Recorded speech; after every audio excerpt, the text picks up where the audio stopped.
Now look at Part 1. Part 1. Well, I'm looking for a reasonably priced holiday. I went to South Africa for a month last year, and I'd like to see North America this time, maybe Canada. First, you have some time to look at questions 1 to 6.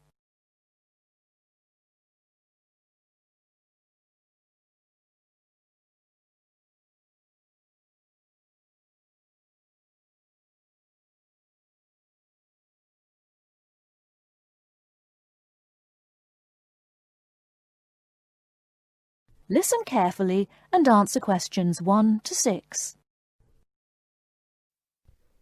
Hello, welcome to the travel depot. How can I help you? Well, I'm looking for a reasonably priced holiday. I went to South Africa for a month last year, and I'd like to see North America this time, maybe Canada. But I'm also interested in Europe if the prices to Canada are too expensive. I'm on quite a tight budget, you see. Well, you could go to Europe, but I'll get some prices for Canada first. I've been to Vancouver. It's lovely at this time of year. And we have some special offers on at the moment. Okay, well, I have some relatives over in Vancouver, so that would be good. I can always travel around Europe next year. Besides, it may be a bit too hot for me at this time. Right, let's have a look at some prices then. When would you like to go?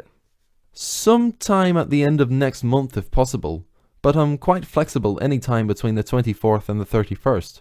I'd like to go for 3 weeks. Well, there's lots of availability for those dates. Now, if you're concerned about the cost, it's cheaper if you don't mind not flying direct. Sorry, what do you mean? Well, if you don't mind changing planes, then it's cheaper. Oh, well, I don't mind changing planes. In that case, the cheapest flight I have leaves on the 25th and changes in New York. It's only a short stop. You'll be in the airport for 2.5 hours. How does that sound? Sounds good, but what's the price? That's £412 for a return flight, but that doesn't include airport tax. Would you like to arrange any accommodation? No, I have a cousin I can stay with. All I need is the flight, so I think I'll take that one.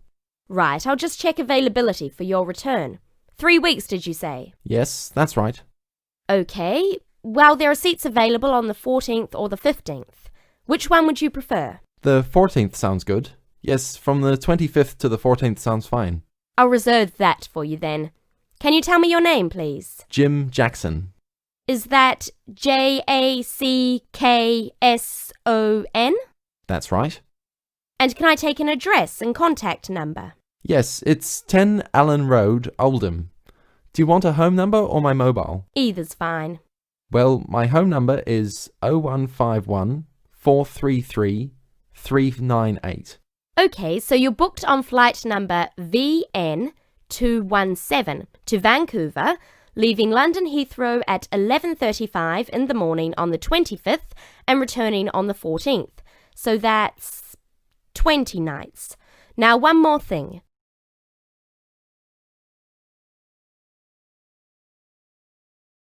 Before you hear the rest of the conversation, you have some time to look at questions 7 to 10.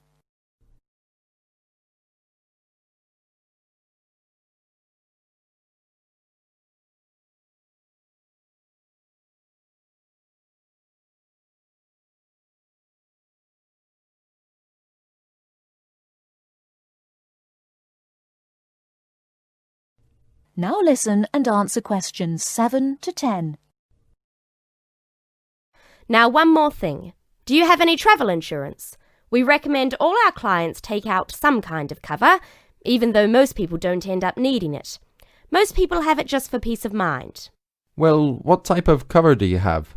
There are 2 choices, the Gold Star and the Silver Star.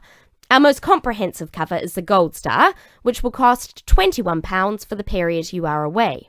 It's a good policy because it covers almost all eventualities, even extreme sports such as snowboarding and skydiving.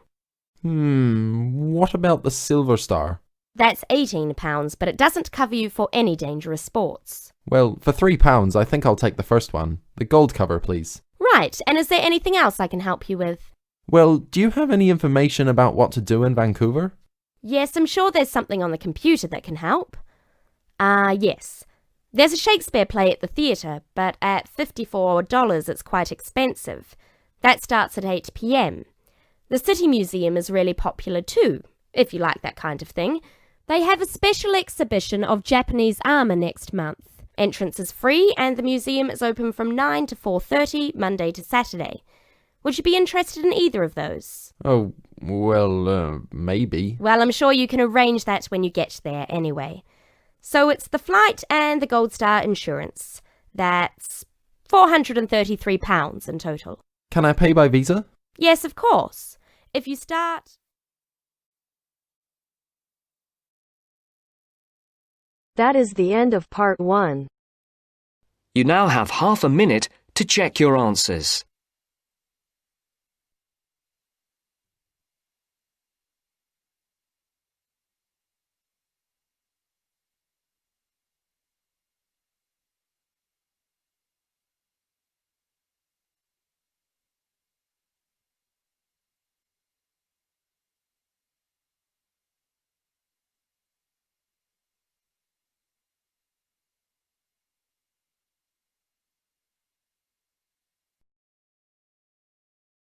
Now turns to part 2. Part 2. You will hear a Director of Student Administration from Mitchford University giving a talk on Open Day. First, you have some time to look at questions 11 to 17.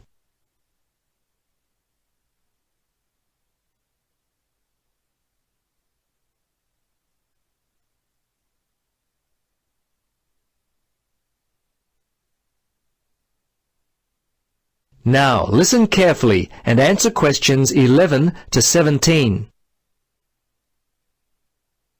Hello to you all. Thank you for coming to Mitchford University's Open Day. My name is Jackie Alford and I'm the Director of Student Administration. I must begin by passing on some late-breaking news. For the second year running, Mitchford University has been the winner of the prestigious Distance Education Award. As an online university, we are thrilled with this and thank our excellent staff for their dedicated work. We now add this trophy to our Research Excellence Award. The only one remaining is the Best Overall University, which we are expecting to be announced in the near future. Now, I want to cover a few aspects of what we offer our students from the student administration point of view. I would like to cover a few of the core things we deal with here at the university. Our office is always busy. Firstly, we handle all requests for on and off campus housing. First-year bachelor's degree students, we offer any and all assistance. If you're considering a postgraduate degree with us, which some of you coming to the area with families are, I've met some of you already, I think. Please be aware that due to staff constraints, we are only able to help international students. My department is also responsible for the collection of all student fees and, aside from exam week, we often assist with timetabling. Our department is in close contact with enrollment, so we know all your examination results. Student fees are used to help with the extracurricular activities here on campus. Each semester we put on a movie night, and last year we tried a music appreciation night which was well received. We often invite a number of local charities in the area to participate in our movie nights. This has been a good way for us to give back to some of the local people. Now, when you apply for a place at Mitchford University, your application package goes first to the registrar's office, where it is either accepted or rejected based upon your past academic record and test results. If you are accepted, it comes to the Student Administration Department, where we examine any special requests you may have included in your application. After that, a letter is sent to you informing you of your acceptance. The whole process takes about 3 to 4 weeks. Generally, if we receive applications by April or early May, students are notified of their acceptance in late June, unless you make mistakes with your application, which is all too common. Before listening to the rest of the talk, you have some time to look at questions 18 to 20.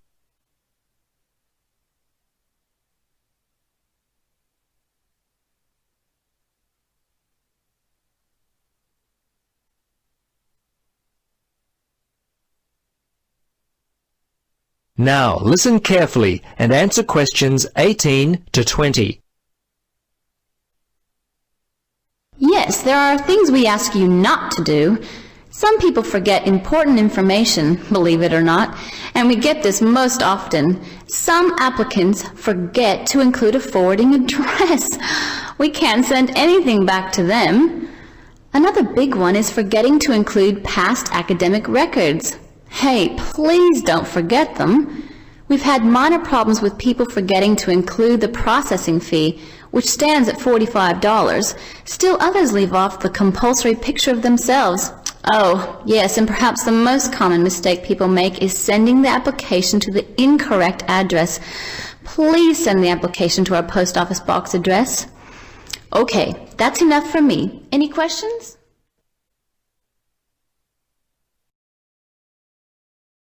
That is the end of part 2. You now have half a minute to check your answers.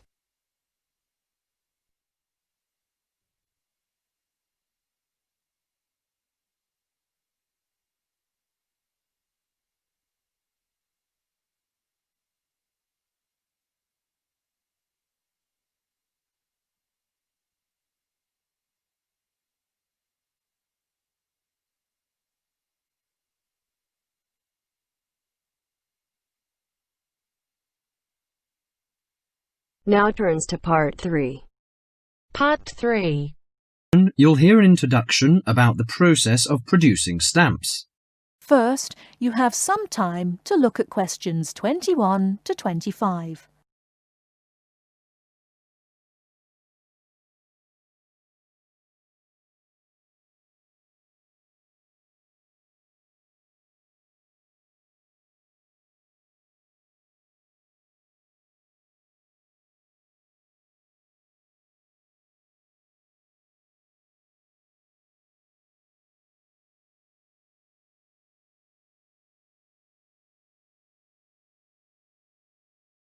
Now listen carefully and answer questions 21 to 25.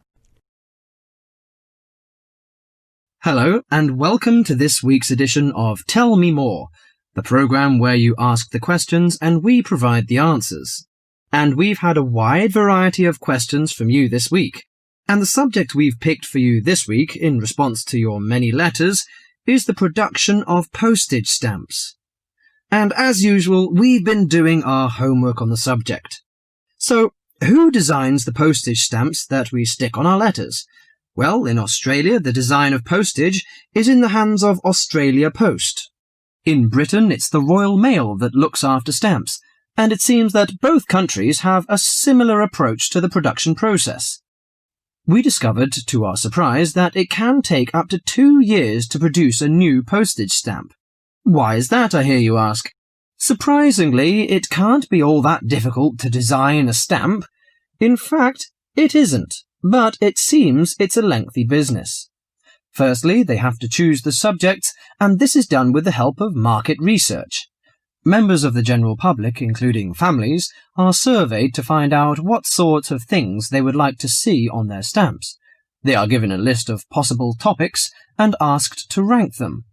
A list is then presented to the advisory committee, which meets about once a month. The committee is made up of outside designers, graphic artists, and stamp collectors. If the committee likes the list, it sends it up to the board of directors, which makes the final decision. Then they commission an artist. In Australia, artists are paid $1,500 for a stamp design and a further $800 if the committee actually decides to use the design.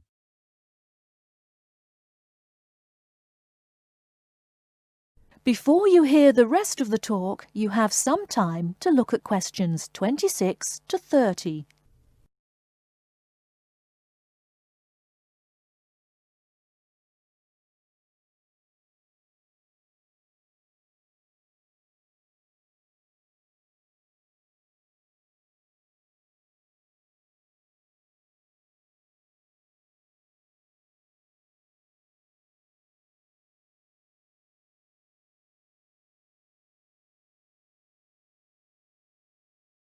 Now listen and answer questions 26 to 30.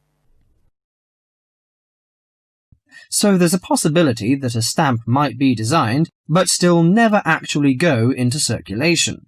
So what kind of topics are acceptable? Well, the most important thing is that they must be of national interest.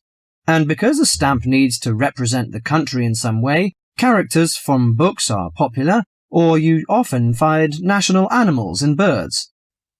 So, of course, the kangaroo is a favourite in Australia. With the notable exception of members of the British royal family stamps, no living people ever appear on Australian or British stamps. Every year, the Royal Mail in Britain receives about 2,000 ideas for stamps, but very few of them are ever used. One favourite topic is kings and queens. For instance, King Henry VIII, famous for his 6 wives, has recently appeared on a British stamp together with a stamp featuring each of his wives. But despite the extensive research which is done before a stamp is produced, it seems it's hard to please everybody. And apparently all sorts of people write to the post office to say that they loved or hated a particular series. The stamp to cause the most concern ever in Australia was a picture of Father Christmas surfing at the beach. And when you consider that the practical function of a stamp is only as a receipt for postage, I think perhaps the importance accorded to stamps has got out of all proportion. Well, that's all for today. If there's a subject you want us to tell you more about, drop us a line at... That is the end of part 3. You now have half a minute to check your answers.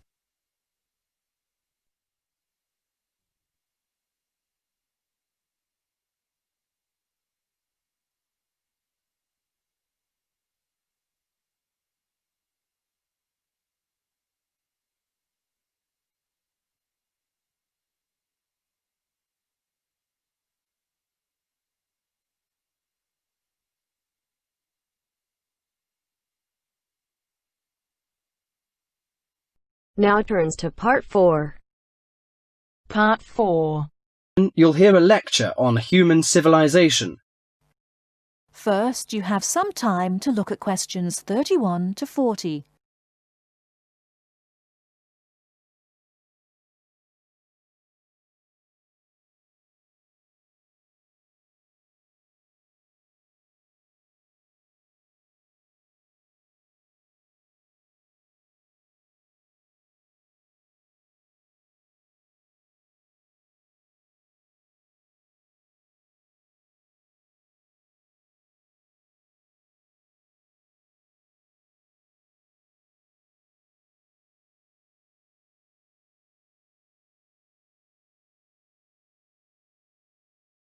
Now listen carefully and answer questions 31 to 40.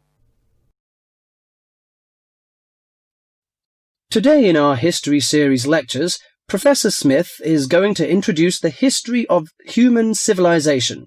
Welcome, Professor Smith. Good afternoon, ladies and gentlemen. Do you know when human civilization originated? And what's the development of human language? Well, the first 2 stages in the development of civilized man were probably the invention of primitive weapons and the discovery of fire, though nobody knows exactly when he acquired the use of the latter. The origin of language is also obscure. No doubt it began very gradually. Animals have a few cries that serve as signals, but even the highest apes have not been found able to pronounce words, even with the most intensive professional instruction. Apparently, a necessity for the mastering of speech is the superior brain of man. When man became sufficiently intelligent, we must suppose that he gradually increased the number of cries for different purposes. It was a great day when he discovered that speech could be used for narrative. There are those who think that in this respect, picture language preceded oral language. A man could draw a picture on the wall of his cave to show in which direction he had gone, or what prey he hoped to catch. Probably picture language and oral language developed side by side. I'm inclined to think that language has been the most important single factor in the development of man. 2 important stages came not so long before the dawn of written history. The first was the domestication of animals. The second was agriculture. Agriculture was a step in human progress to which, subsequently, there was nothing comparable until our own machine age. agriculture made possible an immense increase in the number of the human species in the regions where it could be successfully practiced. These were, at first, only those in which nature fertilized the soil after each harvest. Agriculture met with violent resistance from the pastoral nomads, but the agricultural way of life prevailed in the end because of the physical comforts it provided. Another fundamental technical advance was writing, which, like spoken language, developed out of pictures, but as soon as it had reached a certain stage, it was possible to keep records and transmit information to people who were not present when the information was given. These inventions and discoveries, fire, speech, weapons, domestic animals, agriculture, and writing, made the existence of civilized communities possible. From about 3000 BC until the Industrial Revolution, less than 200 years ago, there was no technical advance comparable to these. During this long period, man had enough time to become accustomed to his technique and to develop the beliefs and political organizations to appropriate it. There was, of course, an immense extension in the area of civilized life. At first it had been confined to the Nile, the Euphrates, the Tigris, and the Indus, but at the end of the period in question it covered much the greater part of the livable globe. I do not mean to suggest that there was no technical progress during this long time. There was progress. There were even two inventions of great importance, namely gunpowder and the mariner's compass, but neither of these can be compared in their revolutionary power to such things as speech and writing and agriculture. That is the end of part 4. You now have half a minute to check your answers.